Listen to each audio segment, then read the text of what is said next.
오늘의 주요 뉴스입니다. 독감 의심 환자 수가 올겨울 유행 기준의 9배를 넘으면서 최근 5년 사이 가장 높은 수준까지 늘어났습니다. 특히 소아청소년 사이 유행이 심해 의심 환자 수가 이번 절기 유행 기준의 20배 안팎으로 급증했습니다. 우리나라 20대 여성 가운데 결혼에 대해 긍정적 생각을 갖고 있는 사람은 27.5%로 4명 중 1명꼴에 불과하는 것으로 나타났습니다. 결혼에 대한 긍정 답변의 비율은 2008년 52.9%에서 14년 사이 절반 수준으로 비중이 줄었습니다. 오늘부터 야간과 휴일에도 연령대와 관계없이 누구나 초진 비대면 진료를 받을 수 있게 됐습니다. 또 방문한 적이 있는 병원의 경우 지금까지는 같은 질환으로만 비대면 진료가 가능했는데 앞으로는 다른 질환에도 적용됩니다. 라돈이 검출된 매트리스를 만든 대진 침대를 상대로 손해배상 소송을 낸 소비자들이 또 패소했습니다. 법원은 매트리스가 당시 기술 수준에 비춰서 안전성을 갖추지 못했다거나 법에 저촉되는 행위를 했다고 보기 어렵다며 지난 몇 차례 소송이 이어서 이번에도 대진 침대의 손을 들어줬습니다. 미 우주기업 스페이스X가 위성을 이용해 휴대전화 통신 서비스를 제공하는 실험을 정부로부터 승인받았습니다. 이에 따라 스페이스X는 스타링크 위성 840개와 약 2,000개의 테스트 장비를 이용해 휴대전화 통신을 시도할 수 있게 됐습니다.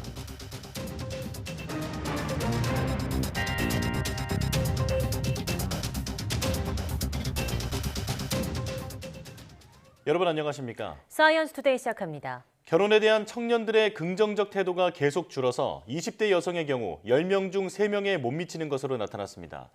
통계청이 발표한 한국의 사회동향 2023을 보면 지난해 사회조사에서 결혼을 반드시 해야 한다거나 하는 것이 좋다고 응답한 비율이 20대 여성의 경우 27.5%에 불과했습니다. 결혼에 대해서 긍정적으로 답한 비율은 2008년 52.9%에서 14년 사이 25.4%포인트 줄어들었습니다.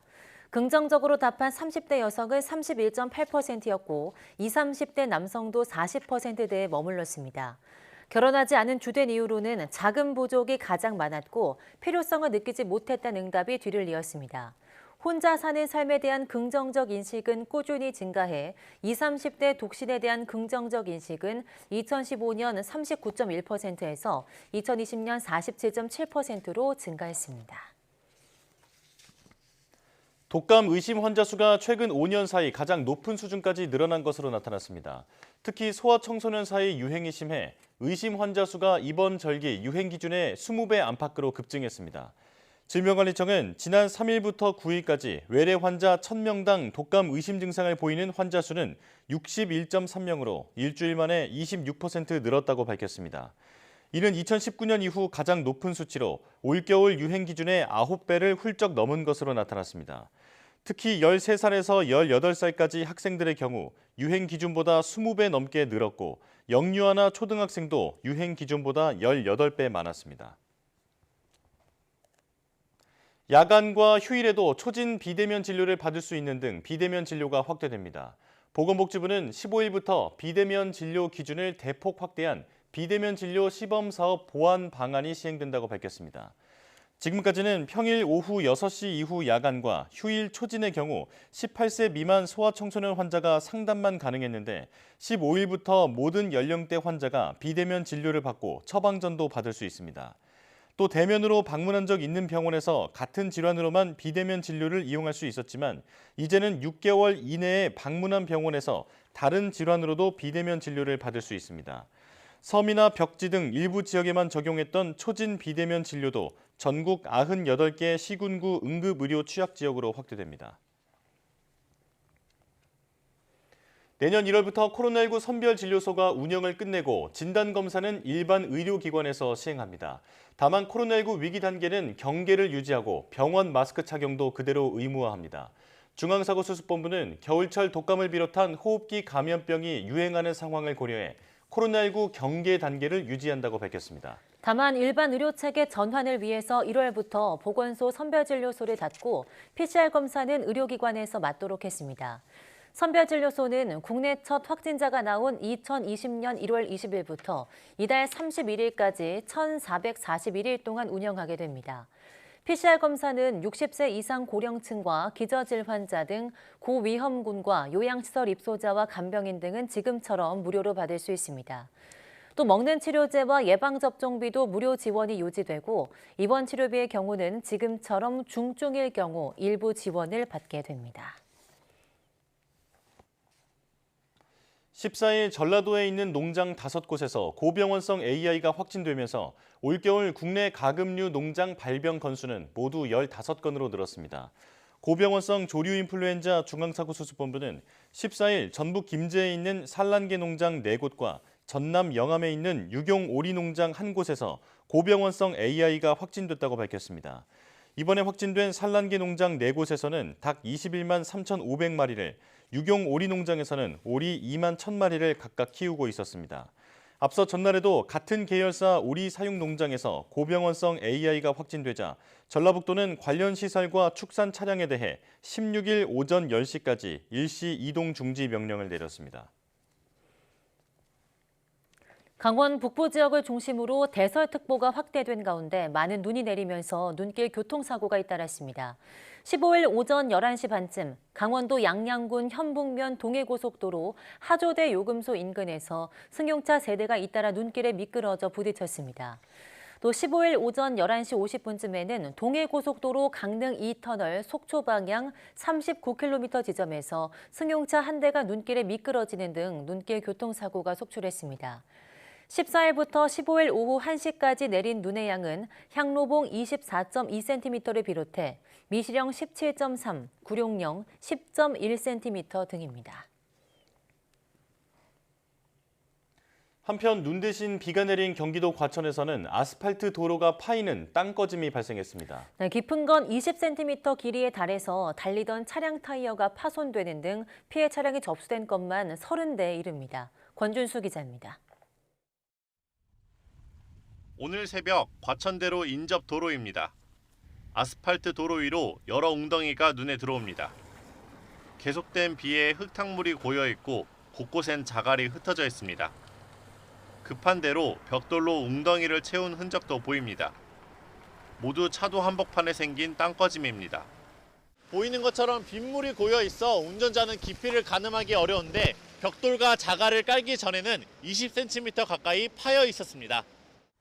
지자체와 경찰이 긴급히 안전조치를 취했지만 곳곳에 발생한 땅꺼짐을 발견하지 못한 차들은 타이어가 파손되는 등 피해를 입었습니다. 지금까지 경찰에 신고된 피해 차량은 30여 대에 이릅니다.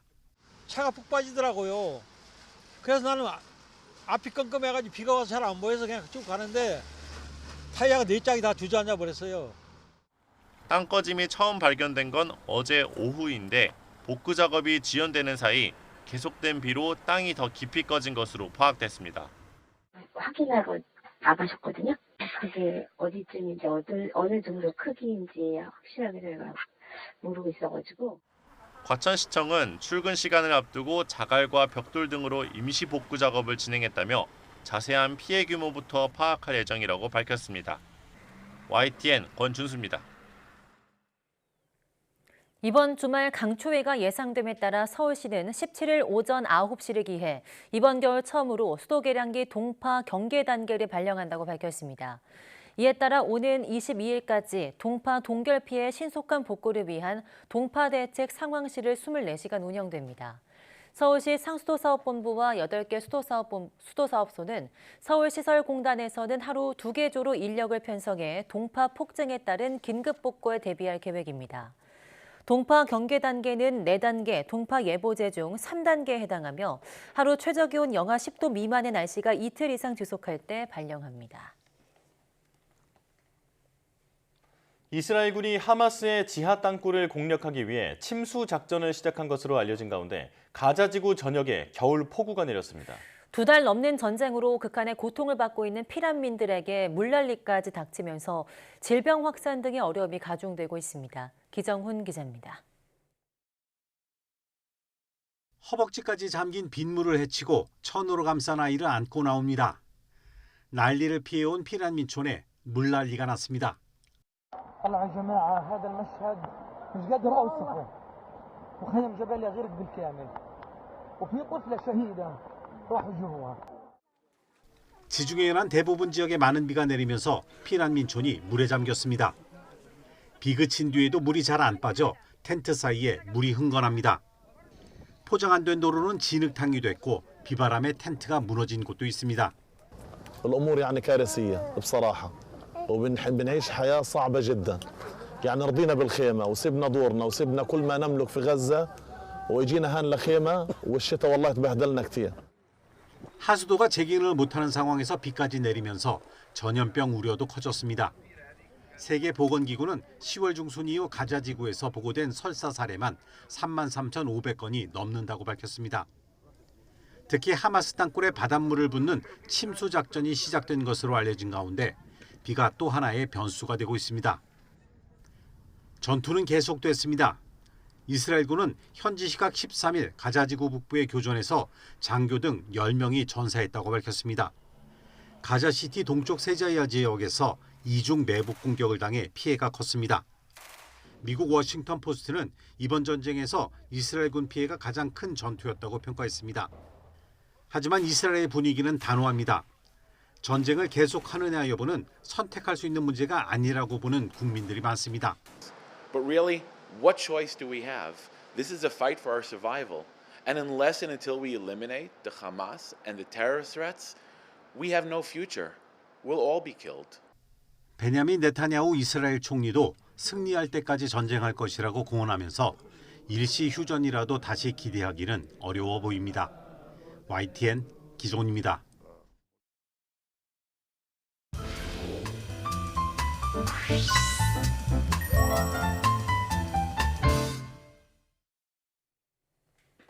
한 주의 마지막인 매주 금요일 영화 속 과학을 찾아보는 시간입니다. 사이언스 레드카펫 오늘도 양회영 기자와 함께하겠습니다.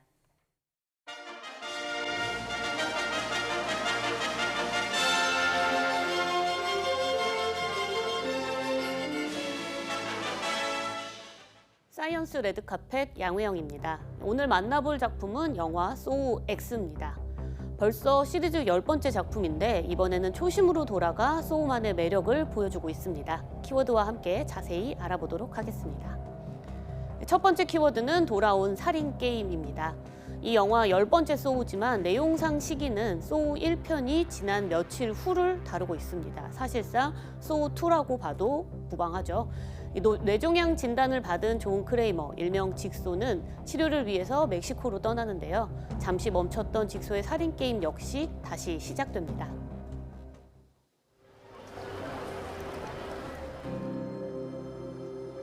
(3개월) 시한부 판정을 받은 존 크레이머. The cancer is still spreading. I'm afraid there's nothing else we can do. There is one person who might be able to help. 암 전문 의료진의 새로운 치료법에 You're in very good hands with us. After that, what happens then? Your whole life happens then.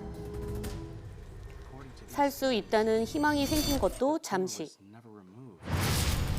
이 모든 것이 가짜였다는 사실이 밝혀지게 되고 존은 직소의 게임을 다시 시작합니다. Hello, everyone. It's time to play a game. 존을 속였던 사람들은 납치돼 모두 한 공간에 모이게 되고 스스로 자신의 신체를 훼손한 자만이 목숨을 구할 수 있는데요. Place a big enough piece of your cerebral tissue into the glass enzyme tank. This will save your life. The only thing I have not provided. 직소는 사기꾼들에게 오히려 기회를 준다고 하지만 잔혹한 게임에 주저하는 순간 죽음과 가까워집니다. This is not retribution. It's a reawakening. The choice is yours.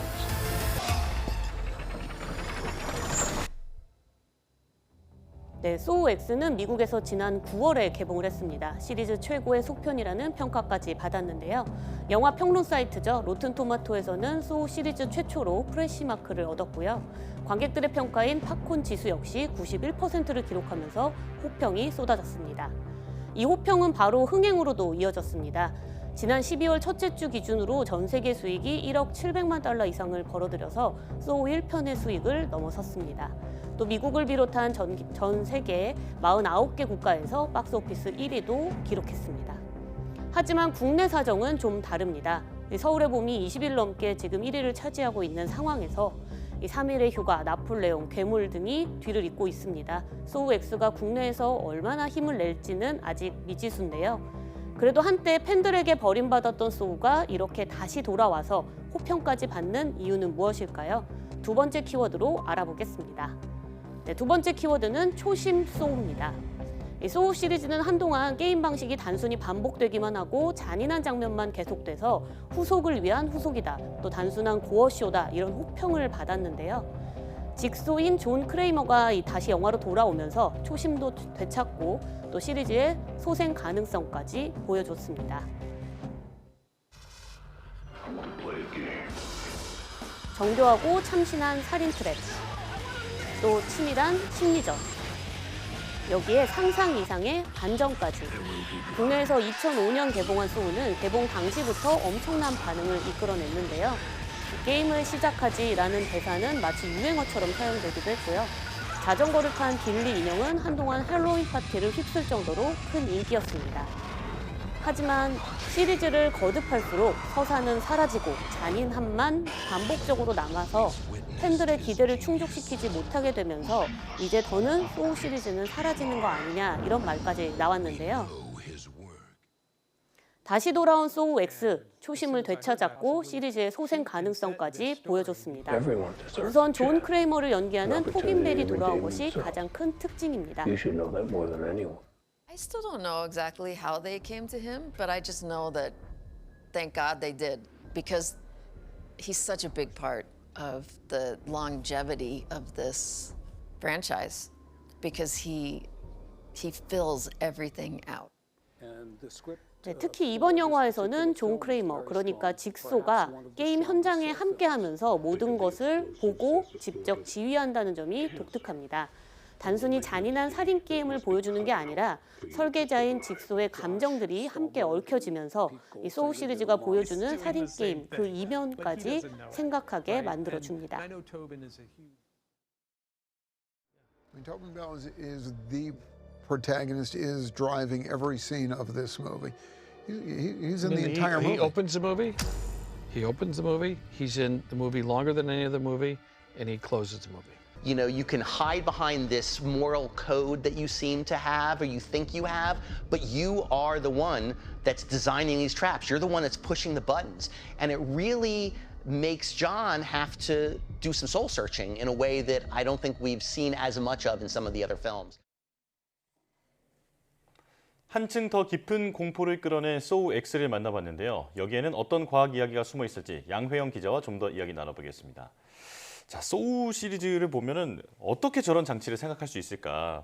정말 잔인하면서도 기발하다는 생각이 드는데 이런 고문 장치들이 실제로 예전에 있었다면서요? 네, 그렇습니다. 아주 똑같은 고문 장치가 있는 건 아니지만 이제 비슷한 고문 장치들 그리고 또 과거부터 사용되었던 고문 장치들이 있었습니다. 네. 고대 그리스 때부터 인간들이 아주 다양한 고문 장치를 통해서 형벌을 내렸다고 하는데 저도 이번에 찾아보면서 인간이 이렇게까지 잔인했구나 이런 걸 좀 깨닫고 좀 신기하기도 했거든요. 네. 우선은 몇 가지를 그중에서 가져와 봤는데요. 2단의 포크라는 고문 장치가 있습니다. 예. 이름만 들어도 뭐 우선 뾰족한 게 있을 것 같죠. 네. 네, 이 실제로 이 날카로운 포크 양쪽으로 되어 있는데 착용자의 가슴 그리고 아래턱에 닿도록 단단히 만들어져 있습니다. 찔리지 않으려면 머리를 뒤로 젖혀야 하는데 머리를 조금이라도 편한 상태로 숙이려고 하면 찔려서 고통을 받게 되는 장치인 거죠. 네, 다음에 보실 거는요. 나비나사라는 겁니다. 중세 유럽에서 가장 악명 높은 고문도구라고 불렸는데요. 예. 가운데 나사에다가 이 엄지손가락이나 엄지발가락 같은 걸 넣어서 압박하는 방식인데 이 도구를 개량을 해서 여러 개를 압박하게 만들기도 하거나 또 나사 끝을 아주 뾰족하게 만들어서 고문을 하기도 했다고 합니다. 네, 그 고문 장치 설명만 들어도 지금 손에 땀이 생기는 것 같은데요. 그러니까요.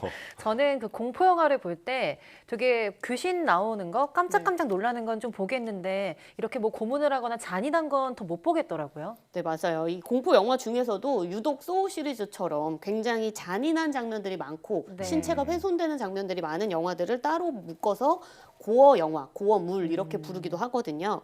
이 고어라는 영어 단어가 뭐 피, 그다음에 선혈, 뭐 아니면은 아주 잔인함 이런 것들을 뜻하는 단어인데 공포 장르 중에서도 잔인성이 높고 뭐 유혈이 낭자한 영화들을 이제 따로 부르는 겁니다. 근데 아까 이야기하셨던 것처럼 공포 영화를 즐기는 분들 중에서도 네. 고어물은 못 보는 분들이 있으시고 또 반대로 고어물, 그러니까 굉장히 잔인한 영화는 보지만 귀신처럼 갑자기 가만히 있다가 깜짝 놀래키는 영화는 못 보는 사람들도 있기도 합니다. 네. 저도 사실 귀신은 그렇게 무섭지 않던데 저렇게 소우처럼 이제 괴롭히는 거 이런 잔인한 거는 못 보겠더라고요.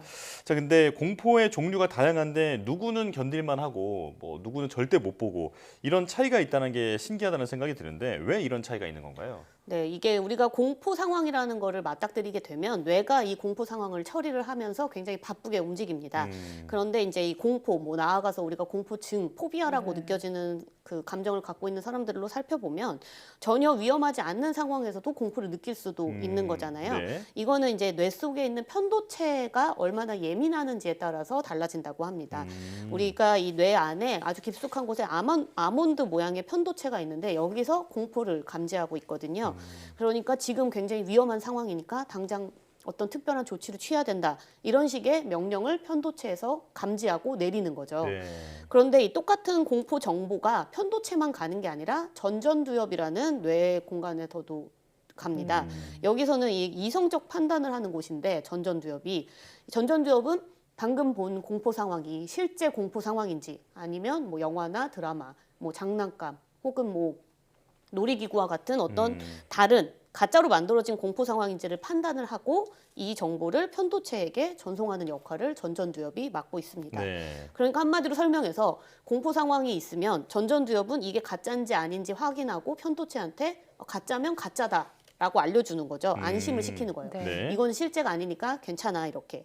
문제는 이런 편도체와 전전두엽 사이의 연결이 유독 약한 사람들이 있는 건데 특히나 이 불안장애나 공포증을 겪는 사람들을 조사해 보니까 이 둘 사이의 연결이 굉장히 약했다고 합니다. 네. 그러니까 이 특정 공포를 가진 사람 혹은 어떤 특정의 장르에 대해서 공포를 더 느끼는 사람들은 뇌 속에서 편도체가 이제 괜찮아 저거 가짜야라고 보내는 전전두엽의 신호를 잘 받지 못하거나 아니면 조금 더 그거를 연결을 하지 못해서 위험하다는 신호만 계속 몸속에서 울리다 보니까 그런 특정 공포들을 더 느끼거나 보지 못하거나 하는 것으로 알려져 있습니다.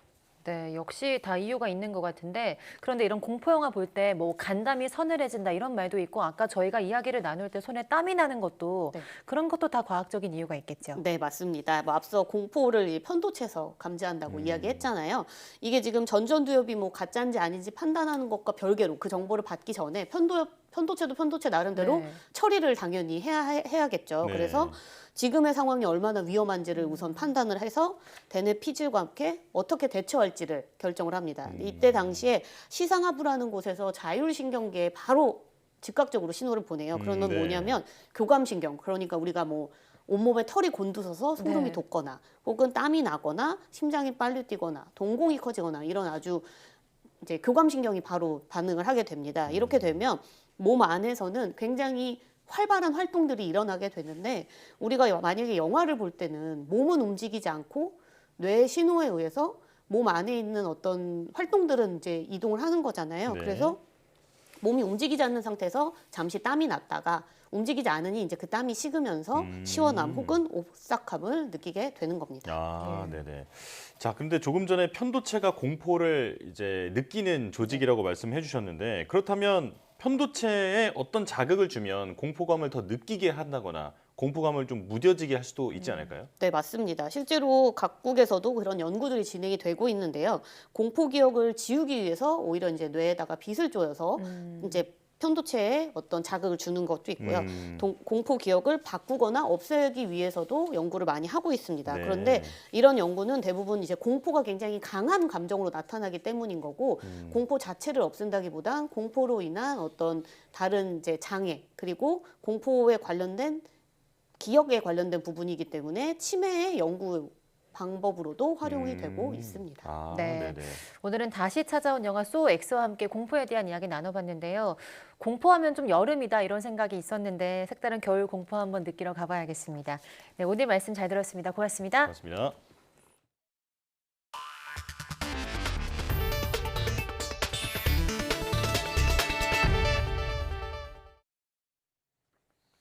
일론 머스크가 이끄는 우주기업 스페이스X가 미국 이동통신사 T-모바일과 함께 위성을 이용해 휴대전화 통신 서비스를 제공하는 실험을 합니다. 블룸버그와 로이터 통신에 따르면 미 연방통신위원회는 스페이스X가 제출한 6개월간의 위성통신 실험 요청을 승인했다고 밝혔습니다. 이에 따라 스페이스X는 스타링크 위성 840개와 약 2,000개의 테스트 장비를 이용해 휴대전화 통신을 시도할 수 있게 됐습니다. 앞서 스페이스X는 연방통신위원회에 제출한 서류에서 지상에 모바일 네트워크가 없거나 자연재해 영향을 받은 지역에서 통신을 가능하게 할 혁신적인 휴대전화 직접 연결 기술이라고 설명했습니다. 머스크는 지난해 8월 마이크 시버트 T-모바일 최고 경영자와 함께 이런 사업 계획을 처음 발표했습니다. 생성형 AI 챗GPT에 또 대규모 접속 장애가 발생했습니다. 챗GPT 개발사 오픈AI는 현지 시간 지난 13일 오후 대규모 접속 장애가 발생했다면서 현재 이를 해결했다고 밝혔습니다. 오픈AI는 약 40분간 간헐적으로 서비스 이용이 안 됐으며 기업용으로 설계된 챗GPT 엔터프라이즈 일부 이용자들이 불편을 겪었을 것이라고 설명했습니다. 오픈AI는 이번 장애의 원인에 대해서는 밝히지 않았습니다. 오픈AI의 대규모 서비스 이용 장애는 지난달 8일 오전에도 약 90분 동안 발생했습니다. 오픈AI는 당시 챗GPT의 대규모 접속 장애 원인에 대해 외부의 사이버 공격에 의한 것으로 보인다고 발표했습니다. 미국 정부가 인플레이션 감축법의 첨단 제조 생산 세액공제 잠정 안내 지침을 발표한 것을 두고 우리 정부는 불확실성 해소가 기대된다고 밝혔습니다. 산업통상자원부는 미국 재무부가 IRA의 세액공제 집행과 관련해 대상 품목과 적용 상황 등 상세 내용 등을 담은 지침을 발표했다고 설명했습니다. 그러면서 미국에 진출한 우리 기업 가운데 배터리, 태양광, 풍력 관련 기업들이 큰 혜택을 받을 수 있을 것이라고 전망했습니다. 산업부는 앞으로 우리 기업 수혜를 극대화하고 부담을 최소화하기 위해서 업계와 소통을 강화하고 대미 협의를 지속하겠다고 밝혔습니다. 현대자동차의 코나가 앞으로도 프랑스 정부의 전기차 보조금을 계속 지급받게 됐습니다. 프랑스 정부는 현지 시간 14일 이른바 프랑스판 IRA로 불리는 전기차 보조금 개편 적용 리스트를 공개했습니다. 모두 22개 브랜드 78종인데 한국 생산업체 중에선 현대차의 코나만 보조금 지급 대상입니다. 그간 프랑스에서는 코나 외에도 기아 니로와 소울이 보조금 적용 대상이었는데 이번에 제외됐습니다. 프랑스는 전기차 생산과 운송에 이르는 전 과정에서 탄소 배출량, 즉 환경 점수를 따져 보조금을 지급하기로 정책을 바꾸었습니다. 고금리 고물가로 인한 서민의 고통을 나눠달라는 정부의 상생 금융 요청에 보험업계도 화답했습니다. 보험료와 대출이자 부담 경감을 포함해 당장 내년 1분기 추진할 수 있는 우선 과제를 발표했습니다. 나연수 기자입니다. 정부의 상생금융 압박은 지난주 금융당국이 10개 보험회사 CEO들을 만난 자리에서도 이어졌습니다.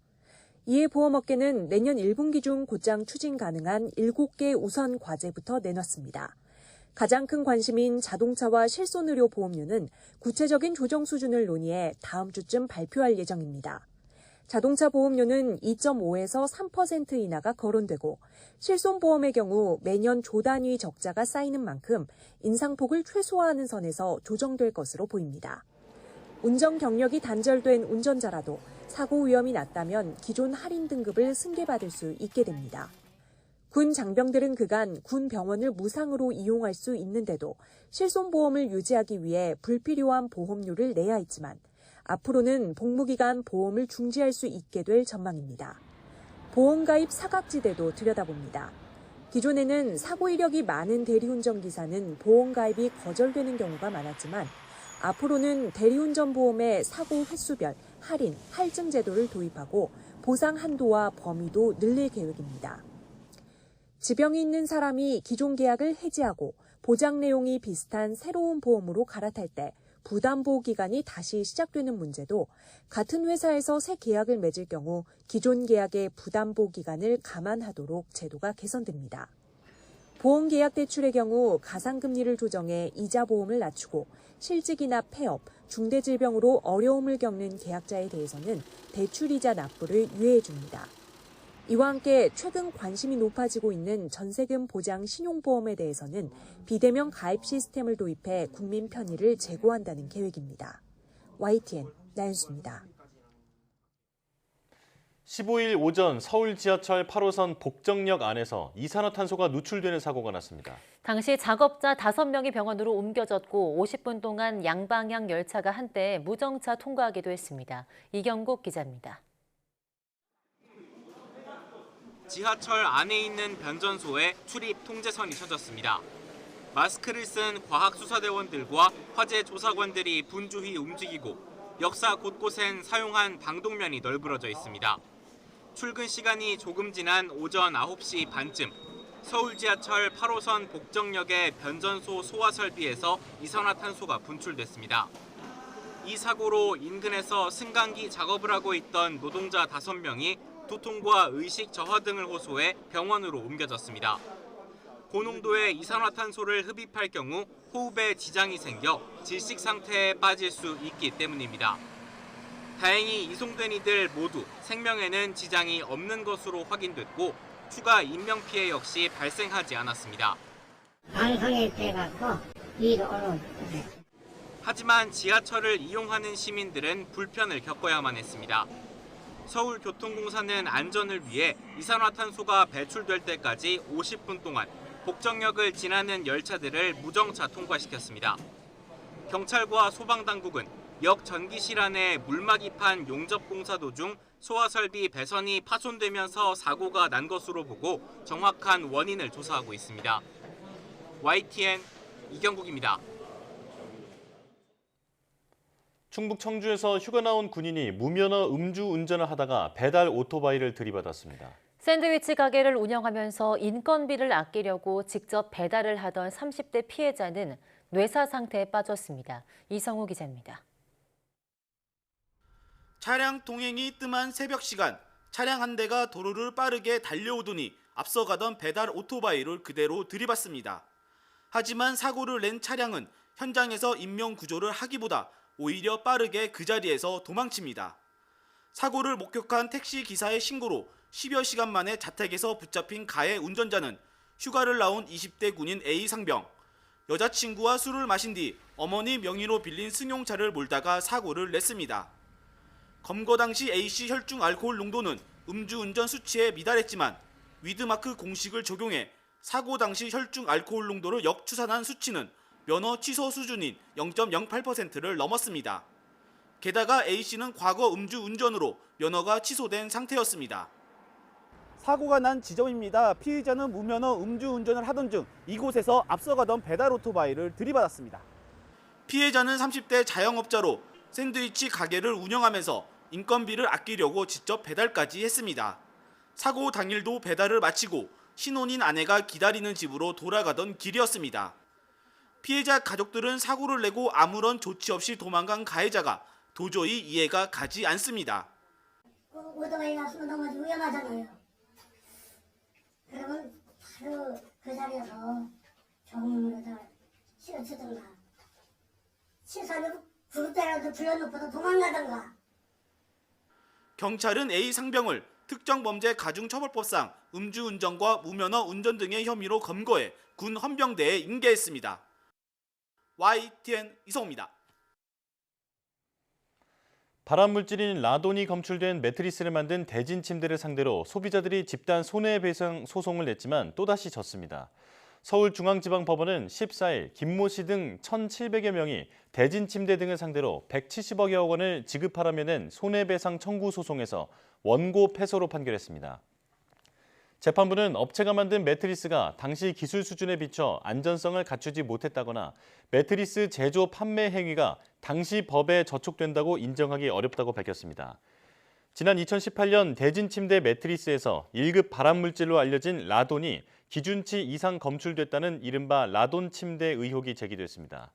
소비자들은 잇따라 손해배상 소송을 제기했지만 지난 8월과 10월, 11월에도 법원은 대진 침대가 주의 의무를 다하지 못한 과실이 있다고 인정하기 어렵다며 원고 패소로 판결했습니다. 개 식용 논란이 끊이지 않는 가운데 전국 곳곳에서 불법 개 농장이 암암리에 운영되고 있습니다. 비좁은 철제 우리의 개를 가둬 키우고 도축한 농장이 또 적발됐습니다. 홍성욱 기자가 취재했습니다. 강원도 홍천의 한 농촌마을. 비좁은 우리에 개들이 갇혀 있습니다. 한겨울 칼바람을 막지 못하고 바닥엔 배설물이 가득한 이른바 철제 뜬장입니다. 동물보호 활동가들이 현장을 점검했습니다. 유기견을 데려와 사육만 했다는 주인. 하지만 창고를 열자 도축된 개 사체가 쏟아져 나옵니다. 아니 안 잡으셨다고 하죠. 그건 여기서 안 했다 있잖아요. 이건 다 개야. 사체. 에이, 이러면 안 되지. 농장 주인은 직접 도살한 것은 아니라면서도 누가 어디에서 도살했는지 밝히지 않았습니다. 자치단체와 경찰에 신고하자 주인은 사육 중인 개 40여 마리 소유권을 포기했습니다. 정부가 개식용 종식특별법 제정을 본격화하며 2027년까지 개고기용 사육과 도살, 유통 판매를 전면 금지하기로 했지만 암암리에 이뤄지는 불법 개사육과 도축은 현장에서 여전합니다. 인적이 드문 곳에 보면 이렇게 개를 불법으로 사육하는 곳들이 많아요. 시민들이 자발적으로 자꾸 민원을 넣고 애들 사육 환경이 개선될 수 있게 동조해 주시는 게 이런 곳들이 없어진다고 생각을 하는 거죠. 구조된 개들은 수의사가 한 마리 한 마리 전염병 검사를 벌인 뒤 인근 유기견 보호소로 옮겨집니다. 구조된 개들은 불법 개농장에서 불과 100m도 떨어져 있지 않은 홍천군 유기견 보호소로 옮겨졌습니다. 이곳에서 새로운 가족이 될 사람을 애타게 기다리고 있습니다. 문제는 유기견 보호소 역시 이미 포화 상태. 비좁은 철장에 평생 갇혀 지내다 옮겨졌지만 입양 희망자가 나타나지 않는다면 결국 안락사로 생을 마칠 수밖에 없습니다. YTN 홍서욱입니다.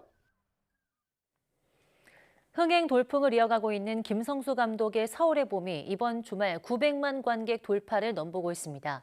영화관 입장권 통합 전산망에 따르면 서울의 봄은 14일까지 772만 9천여 명의 관객을 모으며 박스오피스 1위를 지키고 있습니다. 조만간 800만 관객을 넘어 이번 일요일이 넘기며 900만 명을 돌파할 가능성이 클 것으로 점쳐지고 있습니다. 극장가에선 이 영화가 범죄의 도시 3에 이어서 올해 두 번째 1000만 영화에 등극할 거란 관측이 힘을 얻고 있습니다. 김성수 감독이 연출한 서울의 봄은 1979년 12.12 군사반란에 긴박했던 9시간을 영화적 상상력으로 재구성한 작품으로 탄탄한 이야기에 황정민, 정우성, 이성민 등 뛰어난 연기가 어우러져 호평받고 있습니다.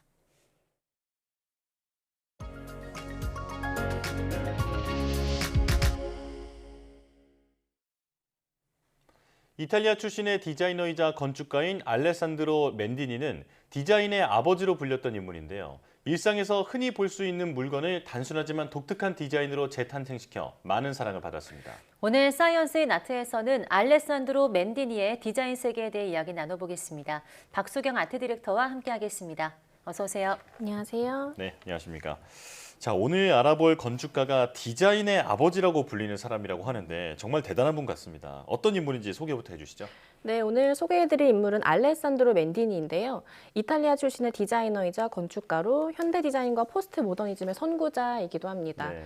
런던 디자인 뮤지엄 관장은 알레산드로 맨디니에 대해서 들어본 적이 없더라도 그의 작품에 영향을 받았을 것이다. 왜냐하면 그가 없었다면 우리의 삶은 달라졌을 것이기 때문이라고 이야기하기도 했는데요. 네. 이 디자인이나 건축 또 가구 등을 잘 모르더라도 오늘 맨디니의 디자인을 보면 아마 저 제품하고 익숙하실 것 같습니다. 네, 그 정도로 우리 삶에 굉장히 깊이 들어와 있는 디자이너입니다. 네, 굉장히 궁금해지는데요. 어떤 작가인지 자세히 알아볼까요? 네, 1931년 이탈리아 밀라노에서 태어난 알레산드로 맨디니는 건축학을 공부했는데요. 1979년부터 약 6년간 밀라노에 뿌리를 둔 디자인 잡지 도무스에서 편집장을 역임하기도 했습니다. 이후 이탈리아의 급진적 디자인 운동의 중심에서 현대 디자인을 선도했는데요. 기존의 디자인이나 형태를 재조합해서 새로운 의미로 탄생시키는 리디자인 개념도 선보였습니다. 이때 만든 프루스트 의자가 이 맨디니의 시그니처 디자인으로 잘 알려져 있는데요. 또 상업주의와 기능주의에 가려진 가치와 감성을 디자인의 핵심으로 끌어들이기도 했습니다. 또 알레시 본사, 히로시마의 파라다이스 타워, 또 그로닝거 미술관, 하노버의 버스 정류장 등 건축가로서도 굉장히 중요한 업적들을 남겼고요. 1979년과 81년 또 2014년에 세 차례에 걸쳐서 황금 나침반 상을 수상하고 그 외에도 수많은 국제 어워드에서 상을 받았습니다. 특히 2022년에는 밀라노 명예의 전당에 헌액되기도 할 정도로 큰 공을 세운 예술가입니다. 네. 자, 그리고 이분이 이렇게 대단한 명성만큼이나 수많은 브랜드와 콜라보를 했던데 보니까 까르띠에, 에르메스, 스와로브스키 대단한 브랜드들이 많네요. 네, 맞습니다. 모두 정말 이름만 들어도 유서 깊은 브랜드들인데요. 이 맨디니는 세계적인 기업과 브랜드로부터 러브콜을 받고 많은 아트 콜라보를 진행했습니다. 그중에 까르띠에와의 협업을 소개하고 싶은데요. 이 까르띠에 재단에서는 알레산드로 맨디니를 포함한 4명의 세계적인 예술가들과 협업을 진행한 적이 있습니다. 이 당시 맨디니는 까르띠에 창고에서 긴 세월 방치되었던 많은 보석들을 아름다운 조형물로 재탄생시켰는데요. 이 에메랄드와 진주, 또 사파이어, 루비 등 구멍이 뚫리거나 제작 과정에서 손상되어서 사용할 수 없는 보석들을 사용해서 거대한 구조물로 탄생시켰습니다. 이 큰 기둥은 여러 색의 가느다란 기둥들로 구성되어 있는데요. 이 각각 다른 종류의 보석들로 만들어진 기둥으로 이루어져 있습니다. 이 높이만 2.3m로 초안부터 최종 설계까지 약 18개월 이상의 긴 시간이 소요됐고요. 80시간 이상 경화 후에 에폭시 수지에 담근 보석들로 만들었다고 합니다. 이 작품은 2010년 밀라노 가구박람회에서 전시되어서 당시 화제가 됐습니다. 네, 보석, 시계 같은 브랜드 말고도 또 이탈리아 생활용품 브랜드죠. 알레시와도 오랜 기간 작업을 했다고요? 네, 맞습니다. 아마 알레시 하면 와인 코르크스크류로 많이 접하셨을 것 같습니다. 네. 이 대중들에게 잘 알려진 알레시의 명품 와인 오프너가 이 맨디니의 대표작 중 하나인데요. 우리나라의 고 박서보 화백도 맨디니가 본인의 모습을 본떠 만든 알레시 와인 오프너와 협업해서 묘법 색채를 입혔던 사례가 있었죠. 특히 안나 쥐라는 코르크스크류가 익숙하실 텐데 웃고 있는 얼굴이 묘사된 유쾌한 와인 오프너입니다. 이 안나 쥐에서 안나는 아내의 이름에서 따왔는데요. 이 오프너의 모양도 아내가 춤추는 모습을 형상화한 사랑스러운 제품입니다. 이외에도 앵무새 형태 등 다양한 디자인으로 와인 애호가와 또 대중들에게 사랑을 받았는데요. 이 맨디니와 알레시는 우리에게 이미 익숙하고 일상적인 물건들에 한층 더 아름다움을 부여하고 기분 좋은 디자인으로 기존의 실용성이 우선이었던 디자인 관습을 깨뜨렸습니다. 또 맨디니는 알레시와의 협업과 지원을 통해서 새로운 재료와 기술을 시도할 수 있었는데요. 기존의 주방 도구로 사용되던 소재에서 벗어나서 눈에 확 띄는 컬러의 에나멜이나 플라스틱 등의 조합으로 세련미를 더하기도 했습니다. 네, 작품을 직접 보니까 기분 좋은 디자인이라는 말이 실감이 됩니다. 자, 맨디니가 디자인한 제품 중에서 우리나라에서 유독 유명한 게 있다면서요?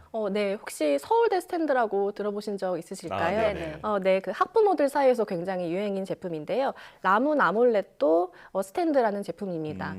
동그란 형태의 스탠드가 우리가 흔히 아는 조명과는 좀 다른 형태의 새로운 제품이었는데요. 이 서울대 스탠드라고 불리는 이유는 자외선과 적외선이 없고 또 색의 온도나 빛의 퍼짐, 디자인 등이 눈 건강에 최적화되어서 장시간 켜놓고 공부하기에 좋기 때문입니다. 이 맨디니가 자신의 손자가 꿈을 이루는 것을 소망하면서 만든 제품인데 실제로 손자와의 대화에서부터 이 제품의 디자인이 시작됐다고 합니다. 마치 작품처럼 생긴 조명인데요. 이 동그란 원 모양의 조명이 당시 모든 디자이너가 구현하고 싶었지만 어려워했던 형태라고 하고요. 이 알레산드로 맨디니는 이 형태가 시력 보호를 위한 가장 이상적인 디자인이라고 생각을 했고 세 개의 원형은 태양과 달, 또 지구를 형상화한 것입니다. 아이들이 켜기 어려운 조명이 아니라 아무리 어린 아이라도 손가락 하나로 쉽게 켤 수 있고 또 눈에 안 좋은 화장은 없애서 아이들에게 최적화된 디자인 스탠드입니다. 네, 그 스탠드부터 그 와인 따개까지 정말 우리 생활 곳곳에 맨디니 작품이 있는 것 같은데요. 또 대표작으로 어떤 게 있을까요? 네, 프루스트 의자가 아무래도 맨디니의 시그니처 디자인으로 손꼽히는데요. 1978년에 디자인된 암체어입니다. 이 디자인 역사상 굉장히 상징적인 의자인데요. 이 프루스트 의자는 일상 속에서 흔히 볼 수 있는 의자를 로코코 형식으로 화려하게 재탄생시켰습니다. 특히 의자의 패턴으로는 폴 시냑의 전묘회화 작품에서 착안해서 직접 손으로 칠했는데요. 이 폴 시냑은 지난번 조르주 세라와 전묘법에 대한 방송에서도 다뤘던 전묘회화의 굉장히 중요한 작가 중에 한 명입니다. 이 프루스트 의자는 마지스라는 브랜드를 통해서 처음으로 대중에게 선보여졌는데요. 맨디니가 이런 획기적인 의자를 선보인 데에는 이유가 있습니다. 이 세상에 이미 너무 많은 디자인이 나왔기 때문에 맨디니는 더 이상 독창적은 없다고 당시에 주장을 했는데요. 이 구태여 새로운 걸 만들어내기보다는 과거로 돌아가 가장 화려했던 로코코 양식을 가져온 게 아닌가 싶습니다. 네, 거기에 컬러풀한 색감과 그런 것들을 입히면서 특유의 현대적인 미를 더했습니다. 네. 자, 그런가 하면 맨디니의 그로닝거 미술관이 죽기 전에 꼭 봐야 할 세계 건축물의 대표적인 그 건축물이라면서요? 네, 맞습니다. 이 그로닝거 미술관은 네덜란드 그로닝겐 기차역과 가까운 곳에 위치되어 있는데요. 이탈리아의 포스트 모더니즘 스타일의 건축물입니다. 이 기존의 가스를 저장하던 공간을 개조해서 금빛의 타워로 만들었는데요. 소장품을 보관하는 수장고와 사무실, 또 입구가 위치하고 있고요. 이 타워의 바로 옆에는 교육 공간과 카페가 있습니다. 그 외에도 여러 공간들이 있는데요. 이 건축물의 외관을 봤을 때는 굉장히 어지러워 보일 수 있지만 이 모두 작품을 보관하는 공간이나 전시 공간 등 철저히 기능에 맞춰 설계된 공간입니다. 이 네덜란드에 방문하시는 분들은 꼭 한번 들려보시기 추천드립니다. 네, 오늘 작품들을 살펴보니까 우리가 모르는 사이에 맨디니 작품이 우리 삶의 곳곳에 있는 것 같습니다. 네, 오늘 알렉산드로 맨디니의 디자인 세계에 대해 이야기 나눠봤습니다. 박수경 아트 디렉터와 함께했습니다. 고맙습니다.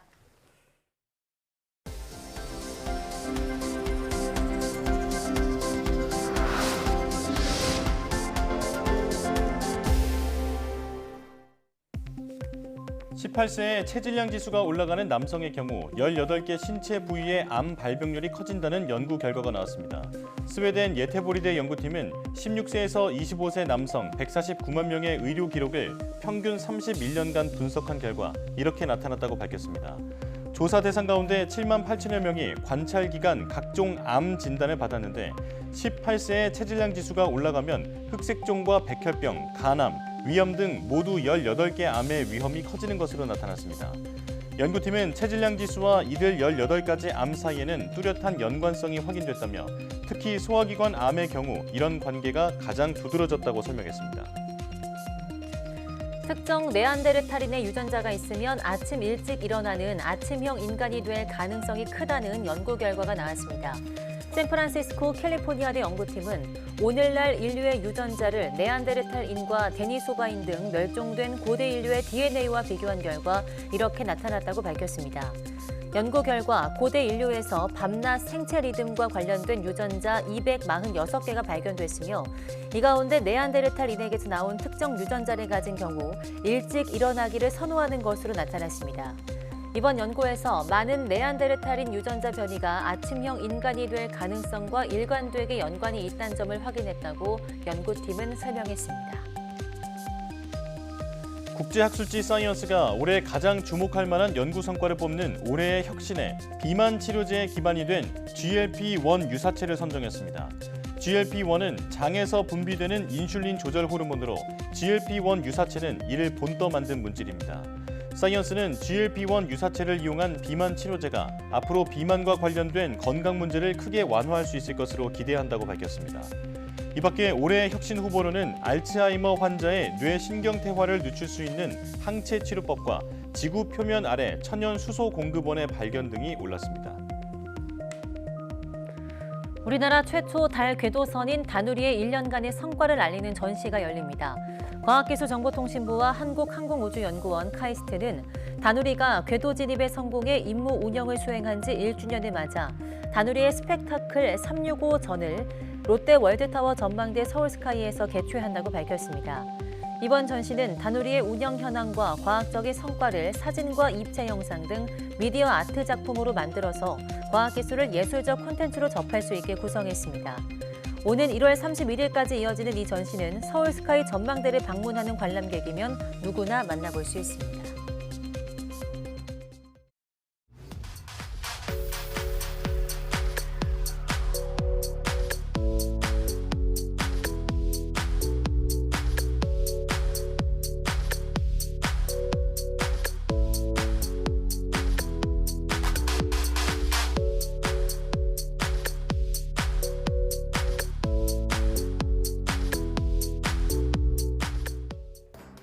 이제부터 모든 환자가 야간과 휴일에도 비대면 진료를 받을 수 있게 됐다는 소식 전해드렸는데요.